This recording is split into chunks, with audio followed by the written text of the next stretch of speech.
Mga kababayan nating seniors, kung kayo ay 60 o 65 pataas at government worker o kahit sa private sector man kayo nagtatrabaho dati, meron akong napakagandang balita para sa inyo ngayong 2025. Pakinggan ninyo ako ng mabuti dahil ang mga bagong benepisyo na ito ay maaaring magdulot ng malaking tulong sa inyong pang-araw-araw na gastusin.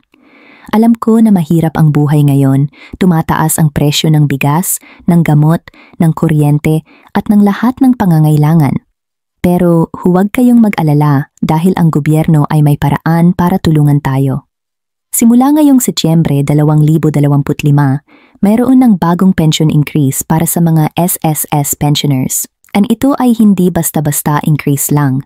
Ito ay isang 3 taong program na magbibigay sa inyo ng mas mataas na pension hanggang 2027.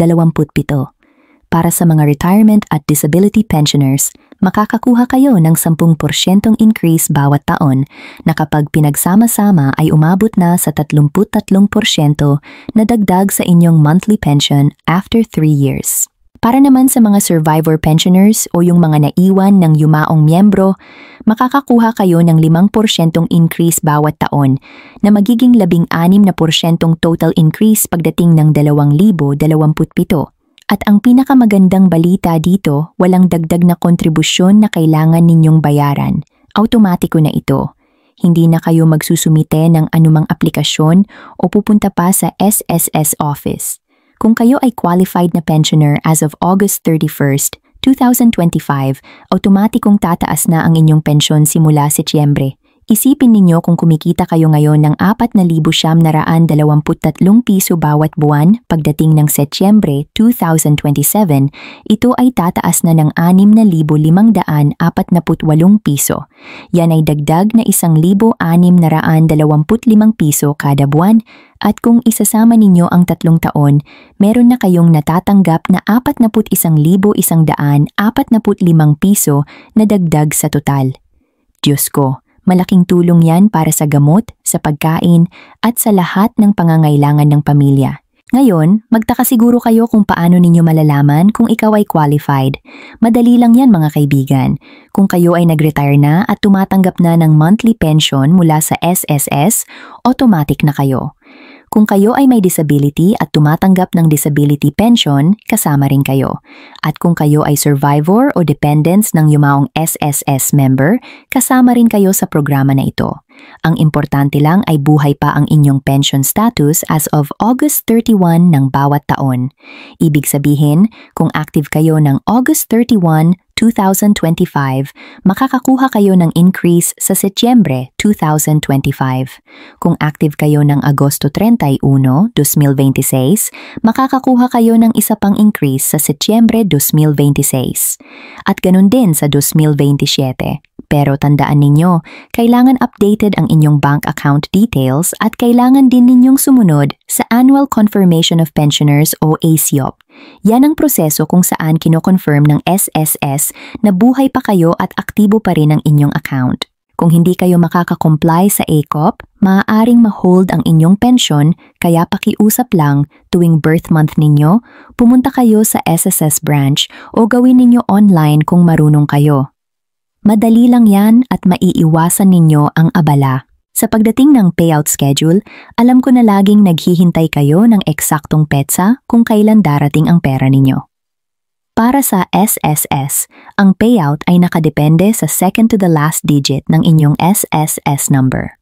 Halimbawa, kung ang SSS number ninyo ay tumagtapos sa 34 na dash, 1234567-8, ang penultimate digit ninyo ay 7.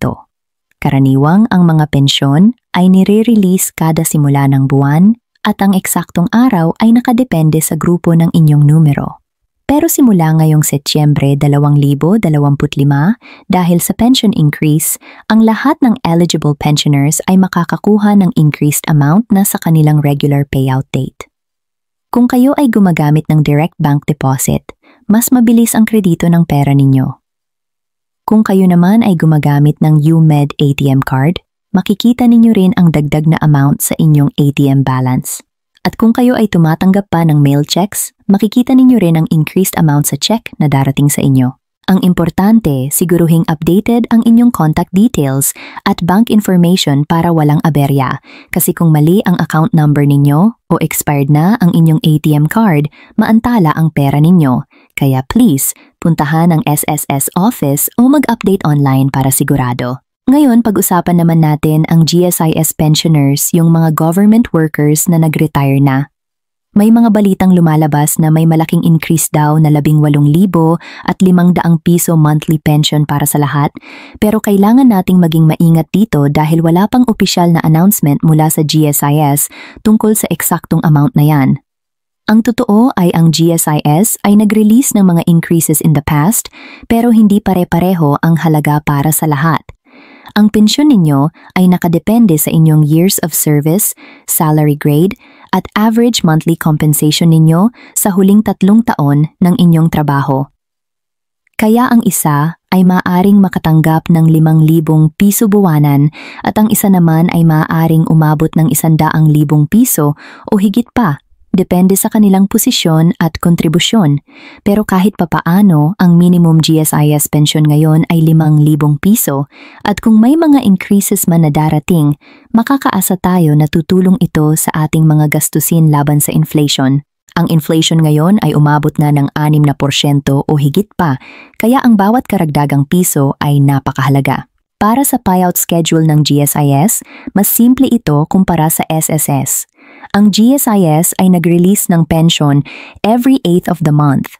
Halimbawa, kung ang 8 ay Lunes, sa Lunes darating ang inyong pensyon. Kung ang 8 ay Sabado o Linggo, ang pensyon ay darating sa huling working day bago ang 8 o sa susunod na working day depende sa banking holiday. Ang sistema ng GSIS ay gumagamit ng e-crediting na direktang nag-credit ng pera sa inyong GSIS eCard Plus o UMIDE account. Ito ay napaka-secure at napakabilis, kaya hindi na kayo kailangan pumila sa GSIS office para kumuha ng cash. Basta may ATM access kayo or online banking, makukuha ninyo ang inyong pension anumang oras. Ang maximum withdrawal per day ay 50,000 piso, pero para sa karaniwang pensioner, ang inyong monthly pension ay direktang available na sa inyong account sa petsa ng release. Kaya nga, kapag dumating ang ika-8 ng buwan, mag-check agad kayo ng inyong bank balance para makita kung na-credit na ang inyong pension. Kung mayroon mang problema, tawagan agad ang GSIS hotline na 88474747 o pumunta sa pinakamalapit na GSIS branch para ma-resolve ang issue. Ngayon, may mga importanteng bagay pa akong dapat ibahagi sa inyo na madalas nakakalimutan ng mga pensioners. Una, hindi lahat ng pensioners ay nakakaalam na may 13th month pension benefit, ang SSS at GSIS. Ito ay karagdagang bayad na inilalabas tuwing Disyembre at ito ay automatic para sa lahat ng qualified pensioners. Kaya, kung kayo ay tumatanggap ng regular monthly pension, meron din kayong 13th month benefit na darating sa Disyembre. Hindi ito kailangan i-apply, automatic yan. Pero para makasiguro, kailangan na aktibo ang inyong account at walang pending issues sa inyong records. Pangalawa, meron ding additional 1,000 piso benefit na binibigay ng SSS sa lahat ng pensioners simula 2017. Ito ay kasama na sa inyong monthly pension, kaya kung minsan nagtaka kayo kung bakit mas mataas ang natatanggap ninyo kumpara sa original na computation, yan ay dahil sa additional benefit na yan. At ngayon, dahil sa bagong pension reform program, ang 1,000 piso na yan ay hindi na kailangang bayaran ng dagdag na kontribusyon, kaya mas sulit pa rin ito para sa lahat. Pangatlo, at ito ang madalas na hindi alam ng marami, mayroon ding SSS at GSIS loan programs na available para sa pensioners. Ang SSS ay nag-o-offer ng salary loan at calamity loan at ang interest rate ngayon ay bumaba na sa 7% para sa calamity loan at plano ring ibaba ang salary loan interest. Ito ay malaking tulong kung kayo ay may emergency o kailangan ng dagdag na pondo. Ang GSIS naman ay nag-offer ng emergency loan hanggang 40,000 piso para sa active members at 20,000 piso para sa pensioners na may 6% interest rate. Kaya kung kayo ay naapektuhan ng kalamidad o may biglaang pangangailangan, pwede kayong mag-apply sa mga loan programs na ito. mayroon ding mga bagay na dapat iwasan para hindi kayo ma-penalize o ma-delay ang inyong pension. Una, huwag kalimutang mag-update ng inyong personal information. Kung nag-change kayo ng address, phone number o bank account, kailangan ninyong i-update ito sa SSS o GSIS agad. Kung hindi ninyo ito gagawin, maaring hindi kayo maabot ng mga notice o maaring ma-delay ang inyong pension dahil mali ang information. Pangalawa, huwag palampasin ang ACOP o Annual Confirmation of Pensioners. Ito ay isang verification process na ginagawa ng SSS para ma-confirm na buhay pa ang pensioner at walang fraudulent claims. Kung hindi kayo makakakomply sa ACOP, maaaring masuspend ang inyong pension at mahirap na i-reinstate yan pagkatapos. Kaya pakiusap lang, tuwing birth month ninyo, pumunta sa SSS office or gawin online. Madali lang yan at mabilis lang din. Para sa GSIS naman, mayroon ding Annual Pensioners Information Revalidation o APIR na kailangan ninyong i-comply din. Pangatlo, iwasang mag-miss ng payment dates. Kung kayo ay regular na nag-withdraw ng inyong pensyon sa ATM, siguruhing may sapat na balance ang inyong account at hindi expired ang inyong ATM card. Kung expired na, mag-apply agad ng replacement card sa SSS o GSIS para hindi kayo ma-delay.